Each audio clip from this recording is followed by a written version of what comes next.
y le decía a los varones de la iglesia, ahora que estábamos reunidos allá afuera, le decía yo a los varones de la iglesia que estaba viendo un video de prédica del hermano Juan Antonio Monroy. Y el hermano Juan Antonio Monroy en octubre del año pasado nos hablaba acerca de la importancia de convertir a los jóvenes a Cristo, porque estaba pasando un fenómeno.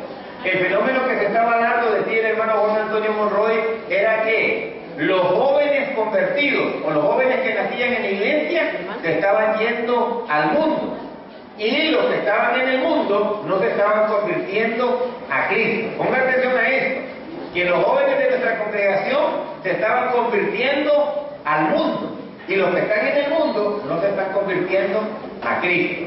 Me decía el hermano Monroy en el video que era urgente y necesario que la iglesia tomara cartas en el asunto y que pusiera la mirada en nuestros jóvenes en todos los niveles, en nuestra comunidad, en nuestra casa, en nuestra colonia, en nuestras congregaciones, y también, especialmente decía, en nuestras ciudades, porque estaba sucediendo que nuestros jóvenes, y decía el hermano Monroy, eran víctimas de los errores de los adultos.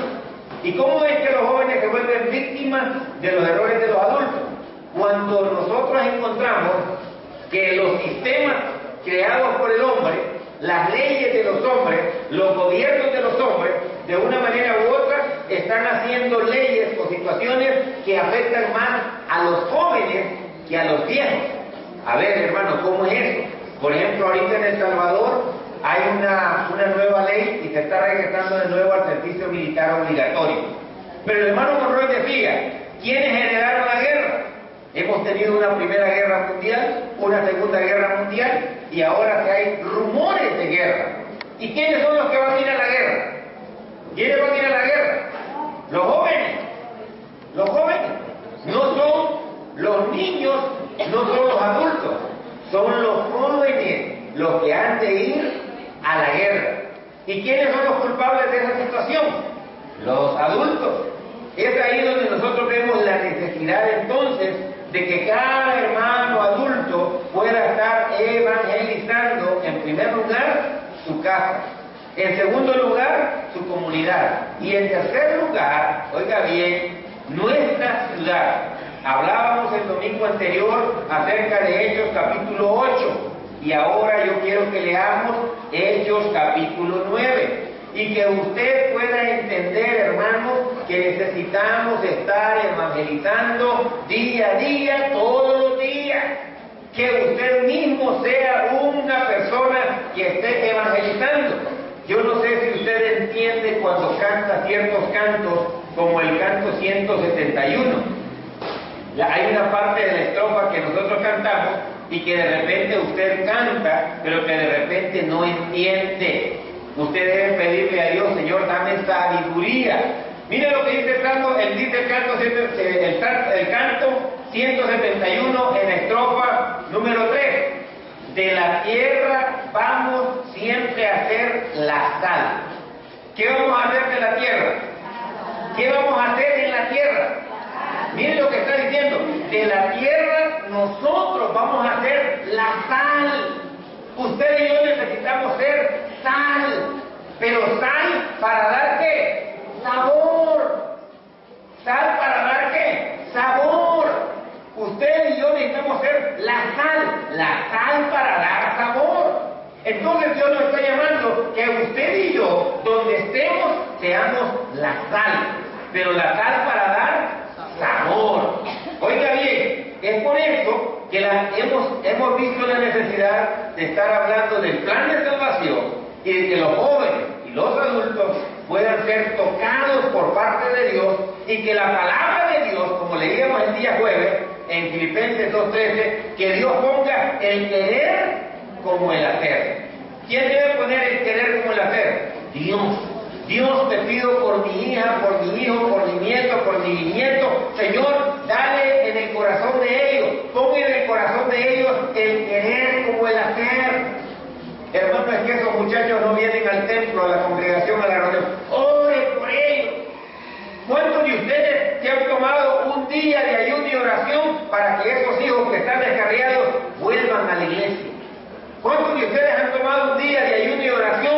para que esa hija que tiene perdida vuelva a la iglesia? ¿Cuántos de ustedes han tomado un día de ayuno y oración para que ese esposo inconverso se convierta a Cristo? Algunas veces queremos que Dios haga todo lo demás y nosotros no ponemos atención a hacerlo. Yo le decía a un hermano la vez pasada que la mejor prédica es el ejemplo. El ejemplo, eso es bien importante. Dice la Escritura en el libro de Hechos capítulo 9, verso 1 en adelante. Y yo quiero que vea esta palabra. Dice así la Escritura de la siguiente manera. Mire lo que dice la palabra en el capítulo 9, verso 1 en adelante. Hechos capítulo 9, verso 1. Saulo, respirando aún amenazas y muerte contra los discípulos del Señor, vino al sumo sacerdote y le pidió cartas para la sinagoga de Damasco, a fin de que si llegase algunos hombres o mujeres en este camino, los trajese para Jerusalén. Verso 3. Mas yendo por el camino, aconteció que al llegar cerca de Damasco, repentinamente le rodeó un resplandor de luz del cielo. Verso 4. Y cayendo en tierra, oyó una voz que le decía: Saulo, Saulo, ¿por qué me persigues?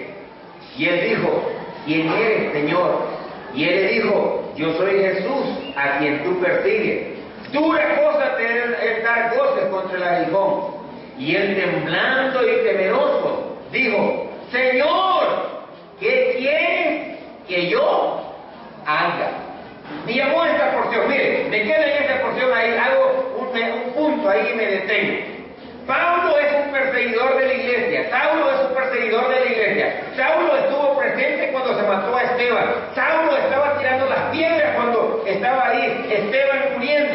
Y aún en todo ese movimiento, Dios comienza a tratar con Saulo. Y miren en el verso 5. Y él dijo: ¿Quién eres, Señor? Y le dijo: Yo soy Jesús, a quien tú persigues. Dura cosa te es dar goces contra el aguijón. Verso 6. Y él, temblando y temeroso, dijo: Señor, ¿qué quieres que yo haga? Hermano, ¿cuántos de ustedes, cuando el Señor toca tu corazón, te pregunta, usted contesta: Señor, ¿qué quiere que yo haga? ¿Qué quiere que yo haga? ¿Cuántas veces cuando el Señor está tratando con usted, usted le ha contestado al Señor: Señor, ¿qué quiere que yo haga? Hermanos, algunas veces cuando tenemos una relación con Dios, podemos entender que cuando Dios nos pregunta algo, inmediatamente usted y yo contestamos y decimos: Señor, ¿qué quieres que yo haga? Pero ¿cuántas veces el Señor te está tratando contigo, está hablando contigo, te está diciendo y tú te quedas mudo? Te quedas mudo. Y de repente el Señor te pregunta: hermana, ¿y usted qué va a hacer por la iglesia? Se queda usted en silencio. ¿Y sabe qué significa la palabra silencio? Significa no. A mí no me ponga a hacer nada, hermano. A mí no me mande a hacer nada. Porque muchas veces el silencio lo que quiere decir es no. ¿Qué quieres que yo haga, Señor? Si el Señor estuviese tratando con usted y le preguntase, ¿usted cuál sería su respuesta? Saulo contestó: Señor, ¿qué quieres que yo haga? ¿Qué quieres que yo haga? Yo no sé si usted entiende esta palabra en esta mañana, pero yo oro al Señor para que le dé sabiduría y entendimiento. Señor, ¿qué quieres que yo haga? A mí me da tristeza cuando llego a ciertos lugares donde hay tantas cosas que nosotros podríamos hacer, o que yo podría hacer. Mire, una de las cosas que algunas veces a mí me molesta, porque yo se lo he dicho a algunos hermanos, a mí me molesta, es que de repente, por ejemplo, aquí está sucio. Nunca está sucio, desde que el hermano está acá, nunca está sucio. Pero de repente aquí está sucio, ahí está sucio, aquí en el templo está sucio. Y yo le digo a él: anda a traerle una escoba a él. Y cuando ya él me la trae y me la da y dice: mira que me voy a poner a barrer, me dice: no, déjeme a mí, yo lo voy a hacer. ¿Y por qué no lo hizo antes? ¿Por qué ahora que me mira que yo lo estoy haciendo lo quiere hacer? Yo he observado que de repente, si yo me voy a barrer, a lavar ese bus, y de repente estoy lavando ese bus, se me acerca cualquier hermano y me dice: hermano, déjeme, yo lo voy a lavar. Pero ¿por qué no lo hizo antes? A mí me molesta, ¿sabe por qué? Porque yo ya lo estoy haciendo, porque Dios ya puso en mí el querer como el hacer, y ya tengo mi buena voluntad, y me molesta que otro me quiera quitar la bendición, porque ahí estuvo toda la semana, pero solo me mira haciéndolo y ahora lo quiere hacer él. Yo no sé si es porque no quiere verme a mí haciéndolo, porque le da pena que yo lo haga, pudiéndolo hacer él, o es que en realidad Dios tocó el corazón de él para hacerlo. Pero algunas veces a mí me da ese pensamiento. Me pongo a limpiar esa ventana y no, hermano, yo la voy a limpiar, hermano. Me pongo a lavar, no, ¿cómo se va a poder usted a lavar estos trastes? Déjenme a mí. ¿Cómo usted se va a poder a limpiar estas sillas? No, déjenme a mí. Miren la palabra que dice acá, verso 5. Y le dijo, ¿quién eres, Señor? Y le dijo, yo soy Jesús a quien tú persigues, dura cosa te dar goce contra el aguijón. Y él temblando y temeroso, miren la palabra del verso 6, ¿cómo estaba? Temblando y temeroso, digo, Señor, ¿qué quieres que yo haga? Si Dios le preguntase a usted en esta mañana, ya como miembro del cuerpo de Cristo, o usted que todavía no es miembro del cuerpo de Cristo, o usted que no hace nada aquí en el cuerpo de Cristo, y Dios le preguntase, a ver, y le hablaste, ¿por qué me persigues? ¿Qué estás haciendo? ¿Cuál sería su respuesta? Usted podría contestar igual que Pablo y decir, Señor, ¿qué quieres que yo haga? Y cuando usted está diciendo, ¿qué quieres que yo haga? Usted está doblegándose. Usted está poniendo su voluntad en las manos de Dios. Usted está poniendo su corazón en las manos de Dios. Usted está sometiéndose a Dios. Señor, ¿qué quiere que haga? Y entonces de repente, cuando uno se somete y le dice, haga esto, haga lo otro, haga acá, la persona se doblega y está sometiéndose a Dios y lo hace. Pero de repente, cuando alguien viene y dice, Señor, ¿qué quiere que haga? Y yo le digo, haga esto, haga lo otro. Y dice, no, eso no me ponga a mí póngame otra cosa, algo más sencillo, ¿verdad? Algo más sencillo, como aquellos que entran al ejército, y cuando entran al ejército ya de un solo quieren ser coroneles, sin haber sido soldados. No, si querés entrar sin ser soldado, entonces metete a la academia militar para que hagas de subteniente, y así no pases por la rama de soldado. Pero no, para poder llegar a cierto nivel la gente empezar hacia abajo. Yo me recuerdo en 1989, yo en el templo de la Congregación de la Iglesia de Cristo de San Miguel, en 1989, ¿quién cree usted que era el encargado del aseo del templo? ¿Quién cree que era el encargado del aseo del templo? Yo era el encargado. Así como hoy la hermana Margarita coordina el privilegio de los que vienen a limpiar este templo acá los sábados. Pero en el 89, yo era el encargado de la limpieza del templo. Yo era el encargado de que ese púlpito y ese escenario estuviera nítido cada domingo. Que cuando el predicador llegaba y se entraba de aquí a aquí, no encontraba nada de polvo. Yo tenía ese privilegio, porque es un privilegio servir a Dios. ¿Cuántos creen que es un privilegio servir a Dios? Ay, qué triste, pero usted que no hace nada está fregado porque no tiene ni un privilegio. Ay, sí, no, pues si usted no está haciendo nada, está fregado porque no tiene ningún privilegio. Pero si usted hace algo, una cosa pequeña dentro de este templo, dentro de este reino, hay tantas cosas que hacer, materialmente hablando, físicamente hablando, espiritualmente hablando. Hay muchas cosas que hacer materialmente hablando, pero también hay cosas espirituales. ¿Cuántos de ustedes de repente están sentados en un X lugar y de repente se me viene a mí a la mente y al corazón de hermana Elizabeth y digo, hermana Elizabeth, no la vi el domingo, voy a orar por ella? Y fíjense que a mí me ha sucedido de que el otro día estaba pensando en una hermana. Dije, no miré a la hermana tal. Ay, la hermana, le voy a llamar en la tarde. Y por tantos quehaceres, entre las 2 de la tarde, me pensé en la familia de ella, y entre 2 y 3 quedé llamar y se me olvidó. Y después, como eso de las 5, pum, que me cae la llamada de la persona en que yo estaba pensando. Y le dije, hermana, estaba pensando en usted. Y cuando me puse a pensar en usted, tuve la intención de llamarle, no pude, pero ¿sabe qué? Me puse a orar por usted. Y le dije, Señor, tú conoces la necesidad, dónde anda, cómo está, guárdala, cuídala, fortalécela. Usted puede hacer muchas cosas, materialmente hablando y espiritualmente hablando. ¿Cómo así? El momento donde lo que necesitamos es oración. Señor, que oremos unos por otros, para que el Señor nos guarde, para que el Señor nos cuide, para que el Señor nos libre. Verso 7, dice en el verso 6, temblando y temoroso, dijo: Señor, ¿qué quieres que yo haga? Y él le dijo: mire lo que le dijo Dios a Saulo. Dios le dijo a Saulo: levántate, ¿y qué? Entra a la ciudad y se te dirá lo que debes hacer. ¿Qué le dijo? Levántate. ¿Qué le dijo Dios a Saulo?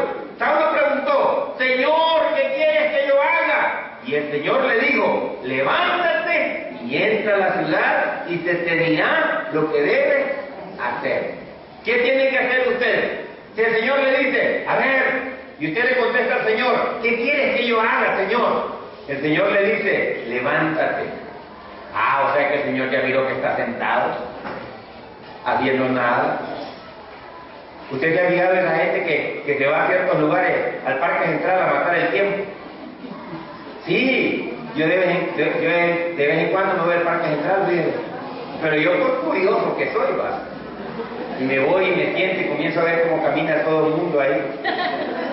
Y miro a algunos señores sentados y algunas señoras ahí en el Parque Central. Tienen un cuchillo así, ¿ves? Y tienen un reloj aquí en la mano y le están haciendo así, ¿ves? ¿Qué está haciendo Henry? Matando el tiempo, me dice. Ahí en el Parque Central usted camina y uno tiene que tener cuidado, porque si uno se descuida, hay unos pajaritos ahí, le cae aquel. ¿Qué andabas haciendo en el Parque Central, Sergio? Pajareándome. Pajareándome. El Señor le dice: levántate. La primera opción es: ¿qué quieres que haga, Señor? Levántate. Donde estés, en la condición que estés, levántate. Si estás sentado, si estás postrado, si estás acostado, si estás arruinado, si estás en desgracia, si estás en crisis, si estás en la miseria, donde estés, el Señor te está diciendo materialmente, espiritualmente, físicamente: levántate. Levántese. De donde esté, usted debe decir: Señor, levántese. Me voy a levantar, hombre. Me voy a levantar. Y le dice: entra a la ciudad y ahí se te va a decir lo que tenés que hacer. Hay gente que es bien desesperada. A ver, Lucila, la quiero mañana a tal hora en tal lugar. ¿Y a qué voy a ir? ¿Y qué voy a hacer? No, llegue primero. No, pero ¿para qué me ocupa? No, que te llegue primero. No, pero ¿y qué voy a hacer, pues? Ese tipo de personas el Señor no quiere en el reino. ¿Por qué? Porque la gente de fe se mueve por fe. Pero si usted quiere que le diga que es lo que vamos a ver mañana en la mañana, y yo tengo una misión especial, y usted está desesperado: ¿pero qué no puede? ¿Pero por qué? ¿Para qué? Si le digo que vamos a ir a picar piedra, no llega. Pero si le digo que nos vamos a ir a echar 3 tortillas, ¿quién que llega? Sí. Y de repente cuando ya llegue, yo le digo: mire, solo estaba probando su fidelidad, ahora regrésese y llévese esta provisión para su casa. Ay, casi me pierdo la provisión yo. Porque yo digo ahí, porque yo dije: a ver dónde me va a mandar a trapear y a barrer algún edificio. Levántate y entra a la ciudad y se dirá lo que debes hacer. Y los hombres que iban con Saulo, verso 7, se pararon atónitos oyendo la verdad, la voz, mas sin ver a nadie. Entonces Saulo se levantó, verso 8. Entonces Saulo se levantó de la tierra y abriendo los ojos no veía a nadie. Así que llevándole por la mano, lo metieron en Damasco, donde estuvo 3 días. Oiga, ponga atención en el verso 9. 3 días estuvo, ¿qué? Sin ver, y no comió ni bebió. 3 días de ayuno y oración. Ay, hermano, me muero yo si hago 3 días de ayuno y oración. Ay, hermano, no, hermano, 3 días, me muero yo. Y con solo que se me retrase media hora el tiempo, ya mira cómo me chirrea en el estómago. Pero dime cuánto tiempo estuvo. 3 días. 3 días. Verso 9. 3 días sin ver, y no comió y no bebió. Verso 10. Había entonces en Damasco un discípulo llamado Ananías, a quien el Señor le dijo en visión: Ananías. Y él respondió: ¡heme aquí, Señor! Verso 11. Y el Señor le dijo: levántate y ve a la calle que se llama La Derecha, y busca en casa de Judas a uno llamado Saulo de Tarso, porque he aquí, él ora. ¿Qué estaba haciendo él? Orando. orando, 3 días de oración y ayuno, orando. Verso 12, y ha visto en visión a un varón llamado Ananías, que entra y le pone las manos encima para que recobre la vista. Entonces Ananías respondió: Señor, he oído muchas cosas acerca de este hombre. ¿Cuántos males ha hecho a tus santos en Jerusalén? El verso 14, y aún aquí tiene autoridad en los principales sacerdotes para prender a todos los que invocan tu nombre. Verso 15, y el Señor le dijo: ve, porque instrumento escogido me es este para llevar mi nombre en presencia de los gentiles y de reyes y de los hijos de Israel. Verso 16, porque yo le mostraré cuánto le es necesario padecer por mi nombre. Fue entonces Ananías y entró a la casa, y poniendo sobre él las manos le dijo: hermano Saulo. Y el Señor Jesús, que se te apareció en el camino por donde venías, me ha enviado para que recibas la vista y seas lleno del Espíritu Santo. Y al momento le cayeron de los ojos como escamas, y recibió, dice, al instante la vista, y levantándose, ponga atención, verso 18, y levantándose, fue, ¿qué fue? Bautizado. Óigame, verso 17, se lo leo nuevamente. Fue entonces Ananías y entró a la casa, y poniendo sobre él las manos dijo: hermano Saulo, el Señor Jesús te ha aparecido en el camino por donde venía, me ha enviado para que recibas la vista y seas, ¿qué? Lleno del Espíritu Santo. Verso 18, y al momento le cayeron de los ojos como escamas, y recibió al instante la vista, y levantándose fue bautizado. Y habiendo tomado alimento, recobró fuerza, y estuvo Saulo algunos días con los discípulos que estaban en Damasco. Para los que somos cristianos, Dios te pregunta: ¿qué vas a hacer? ¿Qué estás haciendo? ¿Cuál es tu disposición para el Señor? ¿Qué estás haciendo? Pablo contestó: Señor, ¿qué quieres que yo haga? Y el Señor le dijo: levántate y ve a esa casa y te va a decir lo que tenés que hacer. Una vez escuchó las instrucciones y oyó el Evangelio de Cristo y escuchó el mensaje de Cristo, fue lleno del Espíritu Santo. En el verso 17, fue lleno del Espíritu Santo. ¿Cuántos quieren ser llenos del Espíritu Santo? Llenos del Espíritu Santo. ¿Sabía usted que cuando usted y yo somos llenos del Espíritu Santo, no hay angustia, no hay temor, no hay dolor? Humanamente lloramos, pero tenemos la seguridad que Dios está con nosotros. Humanamente nos ponemos tristes, pero tenemos la confianza que el Espíritu Santo nos guarda o nos fortalece. Porque humanamente se nos caen las lágrimas. Lloramos. Cuando usted le dice: no, que los hombres no lloren, mentira, lloran también. No son seres humanos, pues. Cada piedra la que tienen en el corazón. Lloran. Lloramos, me dice Eder. Como yo digo lloran, él dice lloramos. Me incluye a mí también. Lloramos. Sí. Entonces, la palabra de Dios dice que fue lleno del Espíritu Santo, y una vez fue lleno del Espíritu Santo, dice que Pablo se levantó, recibió la vista, se levantó, ¿y qué? Fue bautizado. ¿Qué fue Pablo? Bautizado. Yo le decía a mi esposa esta semana que tengo en la congregación 4 adultos mayores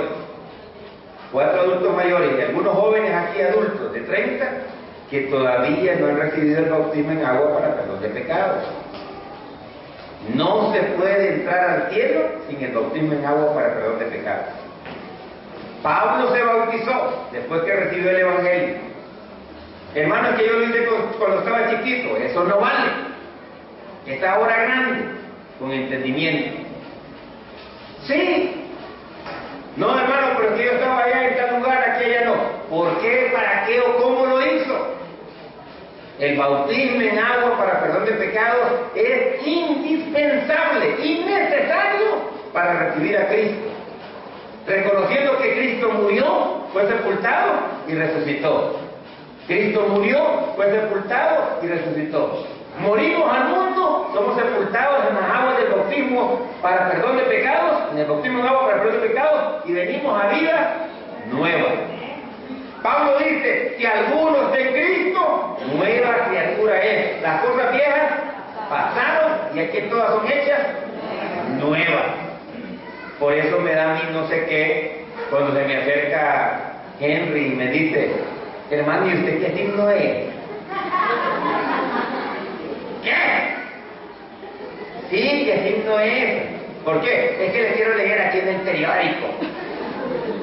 Si alguno está en Cristo, nueva criatura es. Las cosas viejas pasaron y todas son hechas nuevas.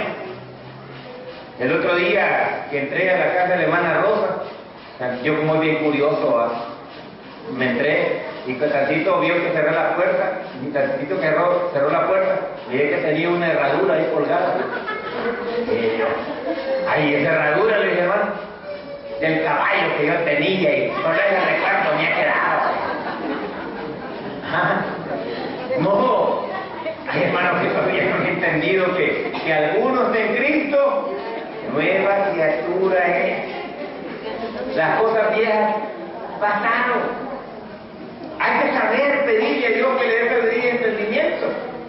¿Por qué? Porque hay cosas que son tradiciones y hay cosas que son medicina y que son ciertas. Porque yo creo en la medicina natural también, y yo creo que son ciertas.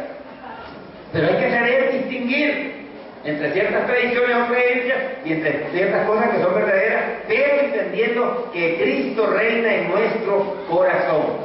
La palabra de Dios dice, se levantó y fue bautizado. El bautismo es para perdón de pecados, salvación y vida eterna. Primera de Pedro 3:21 Pedro dice, el bautismo que corresponde a esto ahora nos salva, no quitando las imperfecciones de la carne. El bautismo no es para limpiar las imperfecciones de la carne. Sí, no es para quitar las imperfecciones de la carne. Si usted se bautiza y usted tiene una llaga en el dedo, en el mano, o una esquina en la piel, eso siempre lo va a seguir teniendo, porque el bautismo no es para purificar la carne, sino el espíritu.